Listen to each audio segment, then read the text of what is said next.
Forget gurus. Forget anyone claiming to be an online business expert without going through the challenges of entrepreneurship themselves. The Real Money, Real Business podcast is here to prove the best insights in online business comes from your fellow online business builders. We dig into stories of entrepreneurs selling their business on the Empire Flippers marketplace so that you can learn how they made their business profitable, how they overcame obstacles, and what lessons they learned in their online journey. If you want to take your business and your knowledge to the next level, you've come to the right podcast. Let's get started. Hey everyone, Brandon here with another great business to discuss on this episode of Real Money, Real Business podcast. Today's guest is Nick, and he's selling his e-commerce and Amazon FBA business on the Empire Flippers marketplace. So welcome to the show, Nick, and how are you doing today? Thank you. Glad to be here. Yeah, I'm doing great. Thank you. How are you doing? I'm doing great. Yeah, I'm really excited to talk to you about this business you've built. Now, I'm just going to go into a brief summary of the business. It's an e-commerce and Amazon FBA business in the digital media niche, and it was created in March 2017. The average monthly revenue for the business is $301,224 per month and makes an average of $83,406 per month in net profit. For everyone listening, you can visit empireflippers.com/marketplace and search for listing 46352 to learn more about this business or place a refundable deposit to start your due diligence if interested in purchasing this asset. Now, I'm going to give you, a general overview of what assets are included with this sale. It is the primary domain and all site content and files, 8 SKUs, an email list with over 100,000 subscribers, a Facebook account with over 67,000 subscribers, a Facebook group page with over 15,000 active members, an Instagram account with over 200,000 followers, a Pinterest account with over 750,000 monthly viewers, a U.S. logo trademark, and it is worth noting that inventory is not normally included in the list price, but further details can be provided to active depositors, and that the U.S. Amazon account will be included in the sale, and any EU Amazon account listings will be included as a listing transfer as per EU regulations require. So, Nick, can you tell me a little bit about your background in building and running online businesses? Yeah, sure. So I started this business during my studies. Actually, the idea already came to me at the end of 2016, and I was running a big crowdfunding campaign at the time. So I got set up with this idea for a business, but then when the crowdfunding campaign was completed and we delivered all the products for our previous business, we started rolling into this. It's a digital media product. It relies on Instagram. It's a very popular product on Instagram. So that's where we started, and just started it small with just a few sales a week. And then in the beginning, we just entered information ourselves into the system. There was no webshop system behind it, and we grew it gradually. Oh, that's really great to see. And, so how does this business primarily make money then? Is it mostly coming from Amazon, or is it mostly coming from your Shopify storefront? It's both. It started with just a Shopify store, and then gradually it grew into more and more also coming from Amazon, just due to we were a little bit late to the Amazon game, I think. As soon as we stepped in, we just saw growth, and it's still growing on Amazon. So then would you say it primarily generates the most revenue from the Shopify store then, and a smaller portion as you continue to grow it on Amazon? Yeah, it is. But Amazon is slowly taking over as more and more important source of revenue. Okay, perfect. And then so now, why decide to go and choose this specific business model then? Was there something that stood out to running it on your own Shopify store or even Amazon FBA that was something that had a better potential than, say, running like a drop shipping or, another type of e-commerce style business? Yeah, it's a product that revolves around brand a lot. So we promote our brand on Instagram. And then, we just wanted to design our own packaging for the product. It's really important to this product that it has the right branding with it. Mm-hmm. So we didn't just want to do a general dropshipping store. We just wanted to build a real brand out of this. Yeah, no, that's really important. And to gain that brand awareness, it's, very important to have those factors in place. Now, so if the business is doing so great right now, Nick, why is it that you and your business partner are deciding to sell it at this time? So we've been running it now for 2 years, and it's just time for something new. So we've been working on another project for half a year now, and it's really starting to become a real business, and only takes us a few hours a week. We just are getting a little bit bored of it, running it for so long. It's a really simple business. So yeah, I think that's why we need the capital for a new business. So it's perfect timing right now. Great. Was there anything that you had learned while growing this business that you plan on applying with any future businesses down the road? Yeah, definitely. It's mainly branding. That's what we really learned with this business, how important the right branding is, including influencers, including the right social media, doing the right social media posts. So we're definitely going to continue with that. Okay. Also, we spend a lot of time on developing the right packaging, and we see that really helps with selling a simple product like the product we're selling now. Adding the right packaging just helps a lot. Okay. Yeah, no, definitely. And then now, on the flip side of that, was there anything that you had tried with this business and it didn't give you the ROI you were expecting?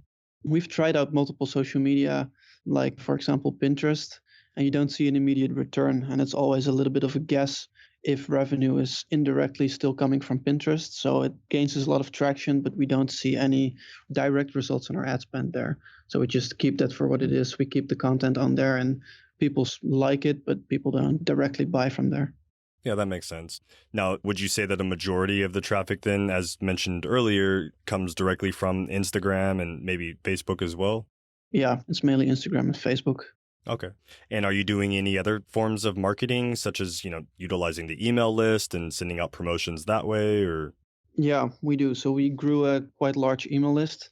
We have more than 100K subscribers in the email list right now. And we see that if we launch a new product or we launch a new promotion, we get big spikes in our revenue just from every email we send out. So it's a really loyal subscriber base. And are you doing anything else in terms of marketing, or is that a majority of what your efforts have been placed into with Facebook, Instagram, and the email list? Yeah, no, we run Google Ads. Okay. Also, just more of the free marketing on Instagram.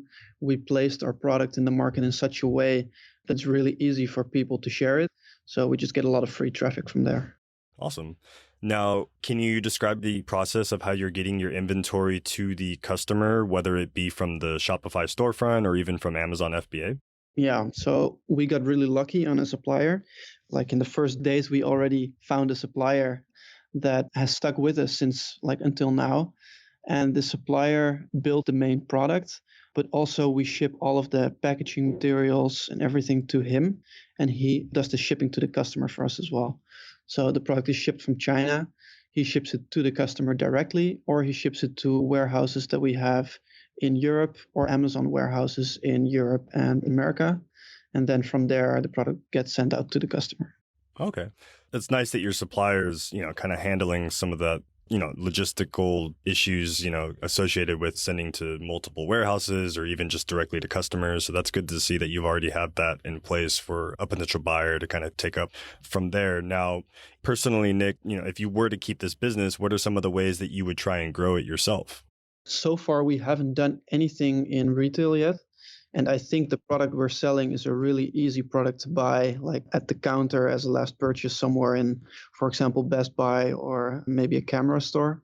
So retail, I see a big opportunity. It's just we need to set up completely new distribution network that we don't have. That's also a reason for us to sell, because maybe if a potential buyer has a distribution network in place, then they could quickly grow that, like a lot more quickly than we could now. Yeah, no, that's definitely an opportunity a potential buyer could capitalize on as well, moving the product into retail. Now, what do you feel a potential buyer should be aware of as far as risks are concerned with this business?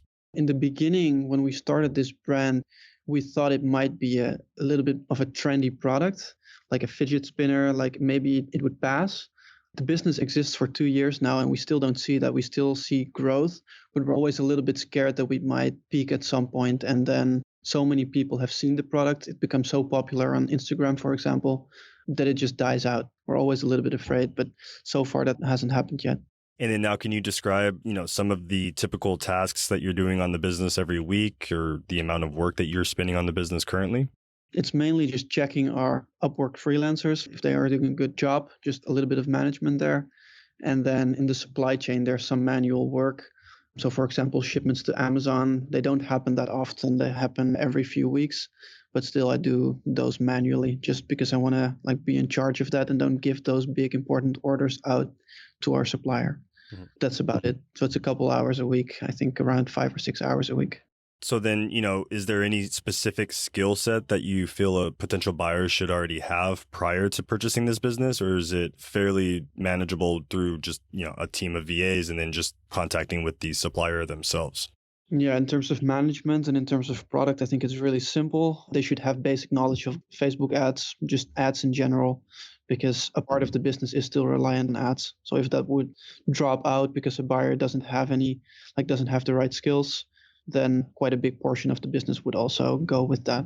And then now, so are you willing to commit to a non-compete, meaning any future businesses that you manage or start down the road, you'll stay out of this specific niche? Yeah, so we're already working on our new business, and it's a completely different niche. Okay. So I'm going to stick with that for at least a couple of years, and there's no reason for us to also go back into this business then. Okay. And then, how much support are you willing to offer potential buyers? Are you going with the typical 30 days email and Skype support, or did you have something in addition you would like to add on to that? So we're located with our office in the Netherlands. So if we would find a buyer where we could interact, we could go to the buyer or the buyer could visit us, they're more than welcome. But yeah, in general, it's probably just going to be calls and Skype sessions. We're very available, so I can just take calls whenever there's a question, and I'll remain available for more than the 30 days just for any questions. Oh, that's really great to hear. And I'm sure any potential buyers that are listening to this can see the value and, the amount of support you're willing to, offer them as well. Now, Nick, are you open to negotiating something like an earnout where you and your business partner will receive a large portion of the sales price up front and then smaller payments closing it out over the course of a few months after that? Yeah, a small earnout, of course. We don't want to have a big portion of the list price as an earnout, just because we need the capital raise for the new business right now. Our new business is scaling very fast.